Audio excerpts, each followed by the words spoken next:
5 pro-lifers in Washington, D.C. have been found guilty of violating the Freedom of Access to Clinic Entrances, also known as the FACE Act. If convicted, they face up to 11 years in prison and a fine of up to $350,000. The pro-lifers are part of the group Progressive Anti-Abortion Uprising. The charges stem from an incident in October of 2020 in which the protesters blocked women from accessing an abortion business in the Foggy Bottom section of the nation's capital. The group plans to file an appeal. And we go now to Margaret Olohan, senior reporter for the Daily Signal, who has been following this story right from the beginning. Margaret, great to have you back on. Okay, so for those who really aren't that familiar with this case, tell us a little bit more about this incident that took place and where the protest happened, that particular abortion business. Yes, so thanks for having me on, Tracy. This is an incident that happened in October 2020. It's what they call a rescue, these pro-life activists, where they try to block try to block women from getting abortions to save the babies that day.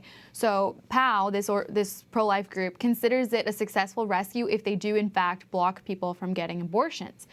Now, the Department of Justice has said that as a response to the overturn of Roe v. Wade, they were going to use the FACE Act to prosecute more people. Now, this incident happened 2 years before, but we saw an increase in the Department of Justice's prosecutions of FACE Act violations heading up to the overturn of Roe, especially after the Dobbs leak.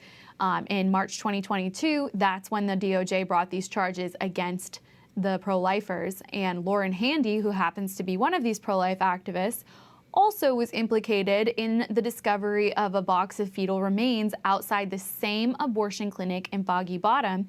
She brought these fetal remains to light. They shone a lot of light on the situation of abortion in Washington, D.C., where there are no laws restricting abortion. And just today, Senator Ted Cruz told me that he believes that she was targeted because of this demonstration showing what's going on in our nation's capital and the possibility that there are illegal late-term abortions being performed on babies. And Margaret, I know you also have another update regarding this. Yes, I do. So we actually asked the Metropolitan Police Department yesterday. We said, are you investigating Dr. Santangelo, this notorious DC abortionist? And we said, are you investigating his clinic? DC police told us, yes, they are. They didn't provide any more details, but my understanding is that DC police have actually been conducting a decently thorough investigation of this abortionist and of the practices that he's carrying on in this Foggy Bottom abortion clinic, where pro-lifers believe that he performed illegal partial birth abortions on unborn babies and killing them in very, very grotesque and horrible ways that are illegal in the United States.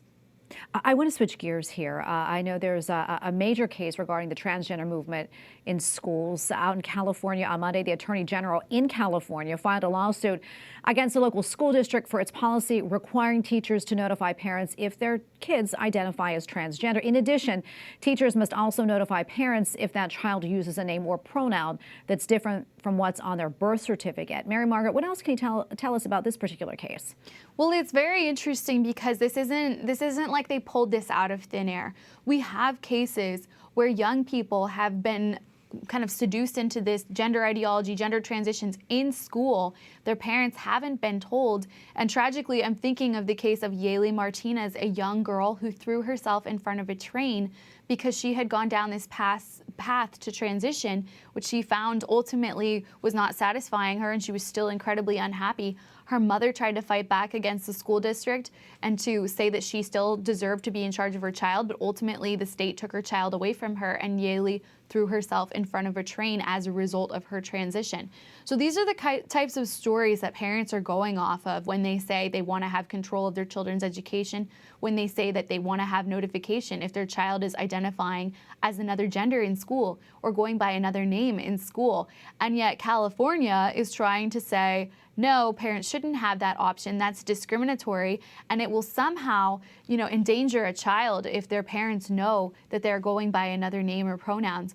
Well, no, parents want to have the option to say to their child, I actually think that you should wait to get any kind of surgical or hormonal or even social gender transition. We should wait, we should talk about it. Parents are ultimately in control of how this goes with their children. And California doesn't want them to be. Okay, we're going to leave it right there. Margaret, always great to be with you. Thank you so much for your insights. Thank you.